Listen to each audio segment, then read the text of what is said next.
Me parece una tontería, que me parece muy sencillo, pero no se había conseguido hasta entonces. Y de hecho, la técnica la inventaron unos alemanes que hicieron un videojuego, no, la inventaron, fue hace 2 años, unos alemanes que habían hecho el Crysis, ¿conocéis el videojuego? Es un juego de dispara-mata, ¿no? Pero que está muy bien, es muy fotorrealista, implementó un montón de ecuaciones de luz súper interesantes y estuve hackeando un poco el juego, bueno, sí, haciendo un poco de ingeniería inversa, y entre mirando eso y un poco de... No digáis nada, que me puede meter al... Pero entre eso y un poco de imaginación conseguí reconstruir el algoritmo de luz y lo apliqué a esta estructura. Es una estructura fractal que tiene que ver con... los fractales, la geometría fractal es una rama de las matemáticas que tiene 20-30 años, es muy nueva, y permite generar estructuras muy, muy complejas a partir de muy pocos datos, de fórmulas muy sencillas. Se basa en fórmulas iterativas, que significa que lo que sale de la fórmula lo vuelves a meter a la entrada de la fórmula, y todo el sistema es un sistema no lineal, con lo cual, en vez de ser un sistema que simplemente converge a un estado estacionario o que explote, son sistemas que, al ser no lineales, la realimentación lo que hace es que el sistema tampoco es que oscile, sino que oscila de forma caótica o de forma aleatoria, pero nunca igual, no son ciclos, no hay nada armónico, entonces salen estructuras siempre muy complicadas, muy interesantes, y está basado un poco en este tipo de matemáticas. Pero ya veis que es muy abstracto, son figuras que no significan nada. Estuve metiendo parámetros y cuando encontré parámetros que me gustaban, pues los dejé, los fui sincronizando, pero todo muy abstracto, en el sentido de que eran las fórmulas las que mandaban. Ellas decían, yo soy capaz de hacer esto, y me cambian los parámetros y puedo hacer esto y esto y esto, pero no puedo hacer más. Entonces yo iba eligiendo lo que me iba gustando, iba cambiando la fórmula poco a poco hasta ir moldeando lo que yo quería. Pero siempre eran las fórmulas las que tenían la última palabra, ¿no? Por decirlo así. Entonces el reto siguiente era, y el resto de gente que hace este tipo de cosas incluso hoy en día están todavía haciendo este tipo de cosas, que es cosas que salen por algoritmos, pero que ellos realmente no controlan del todo.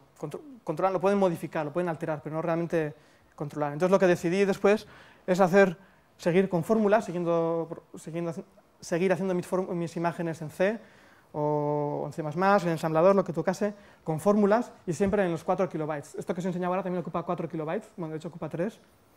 Y esta imagen que os he enseñado ahora también ocupa 2 kilobytes, me parece, que en JPG ocupa 200, 300K.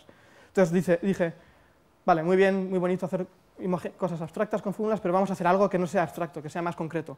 Y quiero hacer pues esto, en este caso una especie de, no sé, unas catacumbas o algo con columnas, con baldosas en el suelo.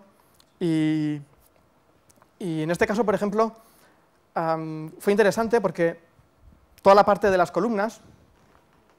¿Vamos a apagar la luz? Ah, no, que si no, perdona. Las columnas son cubos, son cajas que tienen una ecuación muy sencilla, son planos, ¿no? Son ecuaciones lineales, todo bastante sencillo, pero, por ejemplo, tienen detalles, como estos adornos, que son también cubos, que están hechos a partir de cubos que se van girando, rotando, encajando, orientando en las posiciones adecuadas para ir haciendo estos detalles. Entonces, una vez que tienes la ecuación del cubo, ya es capaz de pintar un cubo en la pantalla. Claro, bueno, aquí la verdad es que hay bastantes pasos intermedios, desde que tienes la ecuación de la figura, todo esto es una ecuación, ¿vale? O sea, todas las formas, las columnas, el monstruo, el bicho, todo es una única ecuación tridimensional, es un volumen, es una ecuación volumétrica, con sus gradientes, con sus historias. Y luego, una vez que tienes esa definición matemática del volumen, que define lo que es sólido, lo que es vacío, es decir, todas las formas, luego hay que conseguir ese volumen, convertirlo en una imagen plana, en un JPG a la pantalla. Y eso se hace por técnicas de proyección, que también llevan sus matemáticas y llevan sus historias. Y una vez que tienes el volumen, digamos, imprimido en la pantalla, en el plano de la pantalla, hay que iluminar el volumen. Por ejemplo, hay que hacer que ciertas partes del volumen tengan luz, otras tengan sombra, y eso se hace también con más ecuaciones, con gradientes. Igual me meto luego un poquito. Pero bueno, el caso es que las ecuaciones que definen la parte volumétrica de las columnas son muy sencillas, son planos. Luego, por ejemplo, el tejado, que son estos arcos, son parábolas. No, son cilindros, de hecho, son medio cilindro, porque quería que lo que es el arco estuviese perfectamente alineado con las columnas. Entonces, las tangentes de lo que es el arco, que son así, y las tangentes del arco, o sea, las tangentes del arco y de las paredes debían ser continuas, ¿no? Una parábola la tangente habría sido así, pero con una esfera es perfectamente, la tangente es continua también. Entonces, bueno, son cilindros que se van repitiendo. Luego las baldosas del suelo también son cuadrados, que están girados 45 grados respecto al eje de coordenadas total. En vez de estar alineadas con las columnas, las baldosas están giradas 45 grados. Luego hay agujeros, en las columnas hay agujeros, y lo que hice es, básicamente de ese volumen que había definido con cubos y cilindros, subtraer densidad, de alguna forma, con funciones de ruido. Cogí un ruido blanco, un ruido blanco, una función aleatoria al azar con números locos, todos los números son igualmente locos, es un espectro plano, y lo que hice es, digamos, quitar las altas frecuencias, que lo que significa es desaleatorizar un poco la señal, digamos, correlarla, es decir, coger todos los números aleatorios y que sean todos diferentes, pero que nunca sean demasiado diferentes al número anterior, que siempre tenga que ver un poco con lo que había pasado antes, para que en vez de ser totalmente loco, fuese una señal aleatoria, pero que fuese haciendo subidas y bajadas, pero son 3 dimensiones, en vez de una dimensión, es una densidad, y eso hace que haya zonas del volumen con alta densidad y baja densidad, aleatorio, pero todavía hay zonas que se concentran más y que se concentran menos, porque ya te digo que correlé toda la señal para que hubiese zonas que se acumulase más y otras menos, y ese volumen luego lo sustraí del volumen original de cubos y de cilindros, para crear los agujeros en las columnas.